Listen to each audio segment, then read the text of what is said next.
Welcome to burning topic. గాజు cycle కమలం దోస్తీ కట్టాయి. సీట్ల సర్దుబాటు కూడా దాదాపు కొలిక్కొచ్చేసినట్లే. మరి ఈ మూడు పార్టీల పొత్తుల వల్ల ఎవరికి లాభం, ఎవరికి నష్టం తెలుసుకుందాం ఇవాంటి బర్నింగ్ టాపిక్ లో హాట్ గా.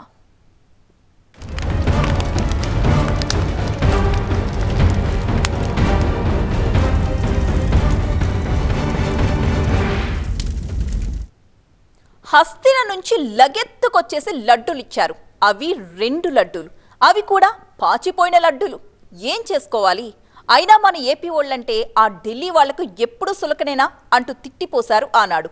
కానీ ఈనాడు ఆ పాచిపోయిన లడ్డూలే మహారుచిగా ఉన్నాయట. ఇంతలో ఎందుకంత మార్పో? ఏపీ కోసమా, అధికారం కోసమా, అధికార పార్టీని ఓడించాలి అన్న ఒక లక్ష్యం కోసమా? ఈ పొత్తులాటలో ఒంటి కొమ్ము సొంటికాయలా మిగిలేది ఎవరు? చూద్దాం. బద్ధ శత్రువునైనా సరే కౌగిలించుకునేలా చేసేది, ఆప్తమిత్రున్నైనా సరే ఆమెను దూరం నెట్టేలా చేసేది, బంధాలు బాంధవ్యాలు ఇలాంటివేవి దగ్గరకు చేరదీయలేని, రంగు రుచి వాసన సిద్ధాంతాలు విలువలు ఇవేవీ లేని చప్పిడి పదార్థం ఏదైనా ఉంది అంటే అది ఖచ్చితంగా రాజకీయమే. ప్రతి మనిషి జీవితానికి ఆ దేవుడే స్క్రిప్ట్ రైటర్ అయితే, రాజకీయ నేతలకు మాత్రం తమకు తామే స్క్రిప్ట్ రైటర్లు. ఎక్కడ స్కిప్ చేయాలో, ఎక్కడ ఎలా ఎవరిని అతుక్కుపోవాలో పొలిటికల్ లీడర్లకు తెలిసినంతగా ఎవ్వరికీ తెలియదు. అందులోనూ ఏపీ రాజకీయం అన్నింటికీ భిన్నం. చూశారా చిత్రం? చంద్రబాబు, పవన్ కళ్యాణ్, మోదీ ఒకే ప్రేమలో, ఒకే ప్రేమలో, ఒకే జట్టులో ఉండడం విచిత్రమైతే కాదు సుమి. ఆ పాత స్నేహమే మళ్లీ చిగురించిందన్నమాట. 2014లో కలిసి నడిచారు, గెలిచారు, అధికారాన్ని పంచుకున్నారు. 2019కి వచ్చేసరికి కథ అడ్డం తిరిగింది. స్నేహం బెడిసికొట్టింది, మాట కట్టుదిగింది. నువ్వెంత రవ్వంత అనే స్థాయిలో తిట్టుకునే పరిస్థితికి వచ్చింది. పాచిపోయిన లడ్డూల బీజేపీ అనేంతలా విద్వేషం పెరిగింది. माननीय वेंकैया नायडू जी, आप और आपके बीजेपी पार्टी ने मिलके दिया दोनों हाथों में लड्डू, बहुत बड़ा मोतीचूर का लड्डू. ఏం నాయనా లడ్డూ తింటావా అని. అరే ఒక 3 సంవత్సరాలుగా మిరిచిన ఈ పాచిపోయిన లడ్డూలు ఎవరికి కావాలి? మీ లడ్డూల కంటే మా బందర్ లడ్డూలు చాలా బాగుంటాయి కదా. పాచిపోయిన లడ్డూలంటూ ఆనాడు విరుచుకుపడ్డ జనసేనుడు ఢిల్లీ పీఠం దద్దరిల్లేలా గూబ గుయ్యమనే సమాధానం ఏపీ ప్రజలివ్వాలంటూ 2019లో అరిచి కేకలు పెట్టిన జనసేనుడు, రాష్ట్రాన్ని విడగొట్టిన పాపాల పార్టీ బీజేపీ అంటూ అంతెత్తు ఎగిరిన జనసేనుడు ఇప్పుడు కమలం కమలం నీ మనసంతా కోమలం, మీరొస్తేనే పదిలం మాకొస్తుంది అధికారం అంటూ కమలంతో దోస్తీకి ఆవురావురంటూ ఎగిరిపోయి హస్తినలో వాలిపోయాడు. బీజేపీ నాయకులకి ఎంత ధైర్యం! అరే సీమాంధ్రాకొచ్చి ఆంధ్రప్రదేశ్కొచ్చి ఆంధ్రప్రదేశ్నే విడగొడతారా మీరు? అంత ధైర్యమా మీకు? ఏం వాళ్ళ పౌరుషం చచ్చిపోయిందా? పోరాట పటిమ తగ్గిందనుకుంటున్నారా? స్పెషల్ స్టేటస్ ఇస్తాం అని చెప్పి ఊరించి త్వరలోనే తీపి కబురు అని ప్రతి ఒక్క బీజేపీ ఎమ్మెల్యే, ప్రతి టీడీపీ ఎమ్మెల్యే, ప్రతి టీడీపీ ఎంపీలు చెప్పి, నేను మీలాగే ఇస్తారేమో అనుకుంటే అదిగదిగో ఇచ్చారు 2 లడ్డూలు, చాలా మంచి లడ్డూలు, పాచి కంపు కొట్టే లడ్డూలు 2 ఇచ్చారు. కొత్త రాజకీయాల్ని చూపిస్తా, అధికారంలో ఉన్నోళ్లు తప్పు చేస్తే తాట తీస్తా, నేనేంటో నిరూపిస్తా అంటూ డైలాగులు కొట్టిన పవన్ కళ్యాణుడు ఇప్పుడు భక్తు రాజకీయ నేతలా మారిపోలే. నాటి మాటలకు నేటి చేతలకు ఏమైనా పొంతనుందా? నాటి సవాళ్లకు నేటి స్నేహాలకు ఏమాత్రమైనా విలువుందా అన్న చర్చ ఇప్పుడు ఏపీ వ్యాప్తంగా జరుగుతోంది. ఒక పవన్ కళ్యాణుడే కాదు, టీడీపీ అధినేత చంద్రబాబు సైతం బీజేపీని తిట్టకుండా తిట్టిన తిట్లన్నీ ఇప్పటికీ మన చెవుల్లో మార్మోగుతూనే ఉన్నాయిగా. నరేంద్ర మోడీ గారిని, అమిత్ షాని ఇద్దరిని మీరు ఒకసారి ఆలోచిస్తే, మోడీ షా జోడీ చూస్తే చాలా భయంకరమైన జోడీ ఇది. ఇష్టానుసారంగా ఒక పద్ధతి లేని రాజకీయం చేస్తున్నారు. తప్పు చేశారని ఎవరిని విమర్శిస్తే వాళ్ళ ఇంటికి ఈడీ వస్తాడు, లేకపోతే ఇన్కమ్ ట్యాక్స్ వస్తారు, లేకపోతే సిబిఐని పంపిస్తారు. దానికి ఈ మైత్రి బంధంలో ఎవరి అవసరం ఎవరికి ఎంతుందో జనానికైతే అర్థం కావట్లేదు. కానీ ఒకరి సాయం మరొకరికి అవసరం అన్నది ఆ పార్టీ అధినేతలకు మాత్రం బాగా అర్థమైంది. అందుకే పాత విషయాలన్నీ మర్చిపోయి అలకలు వీడి కౌగిలింతలతో దగ్గరకు చేరి సరికొత్త సయ్యాటలకు సిద్ధమయ్యారు. దానికి బీజేపీకి పెద్దగా అవసరం లేదని అందరూ అనుకోవచ్చు, కానీ వాళ్ళకి అవసరమే. అందులో భాగంగానే ఈ చర్చలు మంతనాలు. అమిత్ షాను చంద్రబాబు కలవడాన్ని ఎవరూ తప్పు పట్టరు, అది ఎవరైనా చేసేది. వాస్తవానికి చంద్రబాబు 2019 ఎన్నికల్లో ఓడిపోయిన వెంటనే కమలం నేతలకు కన్ను గీటారు, ప్రేమ సందేశాన్ని పంపారు. అయినా బీజేపీ చెల్లించలేదు. అయినా చంద్రబాబు తన పట్టు వదలలేదు. మరోవైపు జనసేన అధినేత పవన్ కళ్యాణ్ తో సంధియత్నాలు చేస్తూనే తనకు పరిచయం ఉన్న ఆర్ఎస్ఎస్ నేతలతో ట్రై చేయిస్తూనే వచ్చారు. కానీ కమలం పెద్దలు మాత్రం చంద్రబాబును కలిసేందుకు కూడా అంగీకరించలేదు. కర్ణాటక, తెలంగాణ ఫలితాల తర్వాత బీజేపీలో కూడా టీడీపీపై లవ్ స్టార్ట్ అయింది. ఏపీలోని రాజకీయ పరిస్థితులు, జగన్ను ఓడించాలన్న కసితో పాటు తన సొంత బలాన్ని అంచనా వేసుకున్న పవన్ కళ్యాణ్ టీడీపీ స్నేహం తప్పదని గ్రహించాడు. చంద్రబాబు కూడా ఒంటరిగా వెళ్తే బొక్కబోర్లా పడక తప్పదని ఏనాడో గ్రహించే బీజేపీ జనసేన పంచన చేరారు. సో 3 పార్టీల్లో కూడా ఎమర్జెన్సీ సైరన్ మోగింది. ఈ ఎమర్జెన్సీ సిచ్యువేషన్ లో ఎవ్వరి లెక్క వాళ్లకుంది, కానీ జనసేన లెక్క మాత్రమే ఎక్కడో తేడా కొడుతుందన్న చర్చ జరుగుతోంది. ముందుగా టీడీపీ లెక్క చూస్తే మరోసారి జగన్ అధికారంలోకి వస్తే టీడీపీ దాదాపు కనుమరుగయ్యే పరిస్థితి రావచ్చన్న భయం ఆ పార్టీలో ఉంది. ఇప్పటికే నేతలంతా తీవ్ర అసంతృప్తిలో ఉన్నారు. కరుడుగట్టిన టీడీపీ నేతలు కూడా ఈసారి అధికారంలోకి రాకుంటే తట్టాబుట్టా సర్దేసుకోవడం మినహా మరో దారి లేదు. చంద్రబాబు వయసు రీత్యా వచ్చే ఎన్నికల నాటికి ఆయన ఇంత యాక్టివ్ గా పాలిటిక్స్ చేస్తారో లేదో తెలియని పరిస్థితి. అందుకే ఈసారి తప్పకుండా టీడీపీ ఖచ్చితంగా అధికారంలోకి రావాలి, లేదంటే పరిస్థితి చేయి దాటిపోవచ్చన్న ఆందోళన అయితే టీడీపీలో ఉంది. అందుకే గతాన్ని మరిచి బీజేపీ జనసేనను కలుపుకుపోవాలన్న ఆలోచన చేసింది. అందుకు తగ్గట్టుగానే 2019 నుంచి వేసిన దోస్తీ ట్రయల్స్ ఇప్పుడు ఫలించాయి. సో చంద్రబాబు దోస్తీ రాజకీయంలో లెక్క అయితే స్పష్టంగా ఉంది, ఈసారి అధికారం చేపట్టాలని. ఇక బీజేపీ లెక్క చూస్తే దక్షిణాదిలో జెండా పాతాలన్న బలమైన కోరిక మోదీ శాద్వయంలో ఉంది. కానీ కర్ణాటక బెడిసికొట్టింది, తెలంగాణలో చావు తప్పి కన్నులొట్టబోయింది. కనీసం ఏపీలో అయినా బలం పెంచుకోవాలని చూస్తోంది ఇప్పుడు. అందుకే ఎప్పుడూ లేనంత ప్రయారిటీ ఎన్నికల్లో బీజేపీ హైకమాండ్ ఇస్తోంది. తెలంగాణలోనూ ఏపీలోనూ ఎక్కువ సభల్ని పెట్టి ప్రజలకు దగ్గరయ్యేందుకు ప్రయత్నిస్తోంది. తెలంగాణలో పరిస్థితి ఆశాజనకంగా ఉన్నా ఏపీలో కమలం అంతలా పుంజుకోవడం లేదు. సొంత బలంతో సాధ్యం కాదని తెలిసే ఇష్టం లేకపోయినా టీడీపీతో జట్టు కట్టాల్సిన పరిస్థితి. ప్రస్తుతం బీజేపీకి అధికారం కాదు, బలం పెంచుకోవాలి. ప్రజల్లో కమలం గుర్తును గుర్తు పెట్టుకునేలా చేయాలి. ఆ తర్వాత దక్షిణాదిలో బాగా వేయాలి. సో బీజేపీ దోస్తీ రాజకీయంలో కూడా లెక్క క్లిస్టర్ క్లియర్, ఏపీలో బలం పెంచుకోవాలని. వచ్చి జనసేన లెక్కే తేడాగా ఉంది. జనసేన అధ్యక్షుడు పవన్ కళ్యాణ్ ప్రత్యక్ష రాజకీయాల్లోకి వచ్చి 10 ఏళ్లైంది. తొలిసారి పార్టీ పెట్టినప్పుడు టీడీపీ బీజేపీకి సపోర్ట్ ఇచ్చి తాను ఎన్నికల నుంచి తప్పుకున్నారు. ఇది రాజకీయంగా చారిత్రక తప్పిదమని ఆనాడు రాజకీయ పరిశీలకులు తేల్చేశారు. ఆ విమర్శలన్నీ మైండ్ లో పెట్టుకుని తనకు తానుగా పార్టీని అధికారంలోకి తీసుకురావచ్చన్న అతి నమ్మకంతో 2019లో ఒంటరిగా బరిలోకి దిగారు. చివరికేమైంది? అధ్యక్షుడిగా ఉంటూ తాను పోటీ చేసిన 2 చోట్ల ఓడిపోవడమే కాదు, ఉన్న ఒక్క ఎమ్మెల్యేను జారవిడుచుకున్నారు. ఓకే, రాజకీయాల్లో గెలుపోటములు సహజం. మరి ఆ ఓటమి నుంచి పవన్ కళ్యాణ్ నేర్చుకున్నదేంటి? 10 ఏళ్లలో ఏనాడు పార్టీ బలోపేతంపై జనసేన అధ్యక్షుడు దృష్టి పెట్టలేదన్న విమర్శలున్నాయి. పార్టీ నిర్మాణాన్ని గాలికొదిలేసి ఎంతసేపు అధికారంలో ఉన్న జగన్ను తిట్టడానికే సమయాన్ని వెచ్చించారు. పవన్ రాజకీయ పార్టీని పెట్టింది ఏపీ బాగు కోసమా, లేక జగన్ ఓడించి తన పంతం నెగ్గించుకోవడం కోసమా అని ప్రశ్నిస్తే మెజార్టీ ప్రజలు చెప్పే మాట జగన్ ఓడించడం కోసమే అంటారు. పవన్ 10 ఏళ్ల రాజకీయ ప్రస్థానాన్ని చూస్తే ఎవ్వరికైనా ఇదే అనిపిస్తుంది. ఇప్పుడు కూడా జగన్ ఓడించడమే తన లక్ష్యం అంటున్నారు తప్ప తన పార్టీ అధికారంలోకి రావాలని పవన్ భావించడం లేదు. ఇప్పుడు పొత్తులో భాగంగా కేవలం 24 సీట్లకే జనసేన పరిమితమైంది. సో ఈసారి పవన్ కళ్యాణ్ ముఖ్యమంత్రి అభ్యర్థి కాదని తేలిపోయింది.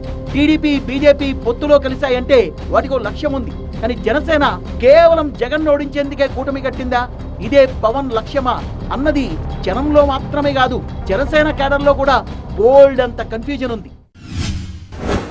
వైసీపీ వ్యతిరేక ఓటుని చీలనిచ్చే ప్రసక్తే లేదు. దాని మీద నేను కట్టుబడి ఉన్నాను. వైసీపీ గాడిదలు ఏమి కూసినా గాని మళ్ళీ మీకు ఇదే చెప్తున్నా, మీరు అధికారంలోకి రావట్లేదు, మీరు ఓడిపోతున్నారు. పార్టీ పెట్టి 10 ఏళ్లైనా ఇప్పటి వరకు ఆయన చట్టసభల్లో అడుగుపెట్టింది లేదు. అందుకే ఈ దఫా ఎన్నికల్ని పవన్ కళ్యాణ్ ఓ రకంగా ప్రతిష్టాత్మకంగానే తీసుకున్నారని చెప్పొచ్చు. టీడీపీ జనసేనతో పొత్తు కుదుర్చుకోవడానికి ప్రధాన కారణం కూడా తాను చట్టసభలో అడుగుపెట్టేందుకే. అయితే ఎక్కడి నుంచి పోటీ చేయాలో ఇప్పటికీ తెలుసుకోలేకపోతున్నారు. ఈసారి ఆయన గాజువాకను దాదాపు వదిలేసినట్లే. భీమవరంలో పోటీ చేసేందుకు దాదాపు సిద్ధమైన చివరి నిమిషంలో తప్పుకొని టీడీపీ ఇన్ఛార్జ్ పులివర్తి రామాంజనేయులు నిలబెట్టారు. ఇక పిఠాపురంలో నిలబడాలని భావించినా అక్కడ టీడీపీ వైపు నుంచి తీవ్రమైన వ్యతిరేకత వస్తోంది. మరోవైపు అసెంబ్లీతో పాటు పార్లమెంటు కూడా పోటీ చేస్తారన్న ప్రచారం జరుగుతోంది. ఇదే జరిగితే రెంటికే జడ్డ రేవడయ్యే ప్రమాదం ఉందని విశ్లేషకుల అంచనా. లేటెస్ట్ గా తాడేపల్లిగూడెం నియోజకవర్గం నుంచి పవన్ పోటీ చేస్తారని జనసేన నాయకులు చెబుతున్నారు. ఇలా రోజుకొక నియోజకవర్గం తెరపైకి వస్తోంది.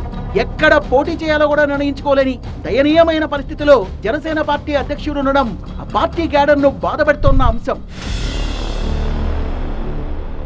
బీజేపీ టీడీపీ జనసేన పొత్తైతే కుదిరిపోయింది.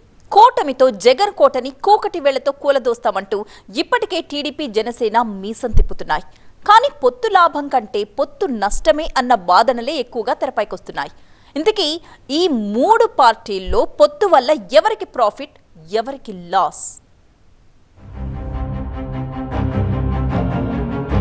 టీడీపీ జనసేన బీజేపీ మధ్య పొత్తులు కుదరడంతో సీట్ల పంపకం ఏ విధంగా ఉంటుందనే అంశం ఇప్పుడు ఆసక్తికరంగా మారింది. బీజేపీకి 6 ఎంపీ సీట్లు ఇచ్చేందుకు టీడీపీ అంగీకరించినట్టు సమాచారం. దీంతో ఏ సీట్లు కమలం పార్టీకి ఇస్తారనే దానిపై ఉత్కంఠ మొదలైంది. సీట్ల పంపకంపై టీడీపీ జనసేన ఇప్పటికే ఓ అవగాహనకు వచ్చాయి. త్వరలోనే సీట్ల అంశంపై క్లారిటీ రానుంది. ఇప్పటికే పొత్తుకు సంబంధించి పార్టీ కీలక నేతలతో చంద్రబాబు చర్చించారు.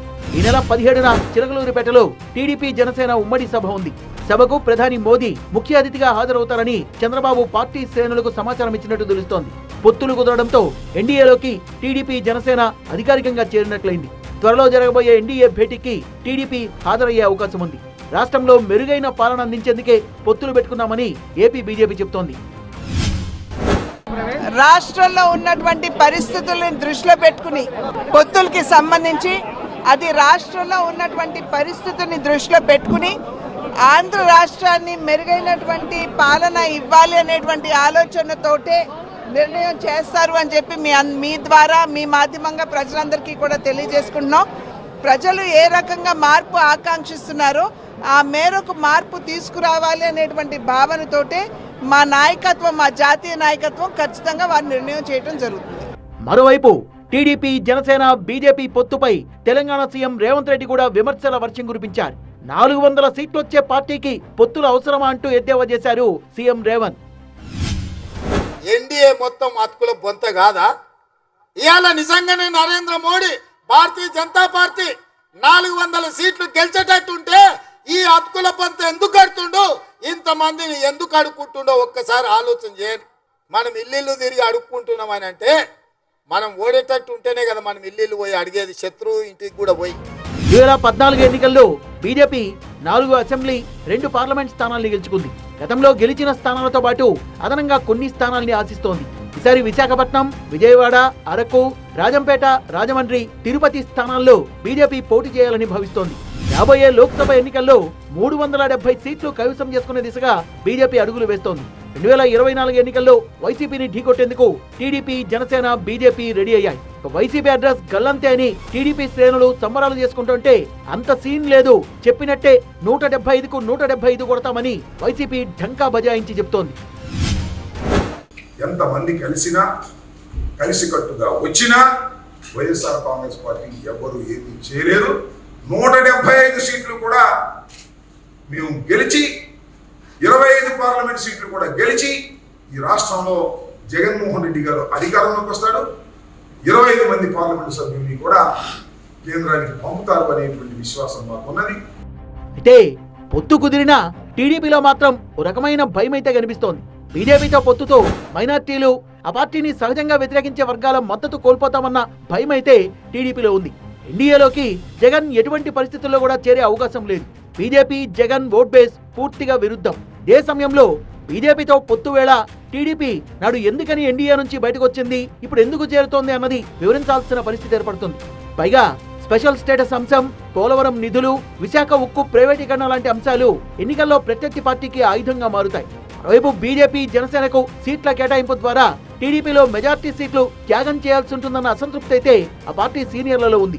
ఈ సమయంలో ఓటు ట్రాన్స్ఫర్ 3 పార్టీల్లో సజావుగా సాగుతుందా అన్న అనుమానాలు కూడా వ్యక్తమవుతున్నాయి. ఇప్పటికే జనసేన టీడీపీ నుంచి భిన్నాభిప్రాయాలు వ్యక్తమవుతున్న పరిస్థితి.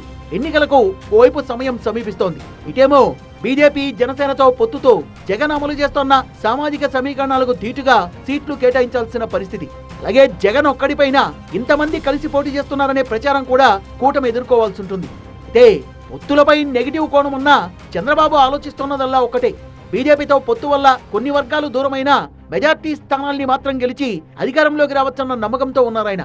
పైగా పొత్తులో భాగంగా బీజేపీకి జనసేనకు కేటాయించే సీట్లు పావు వంతు మాత్రమే.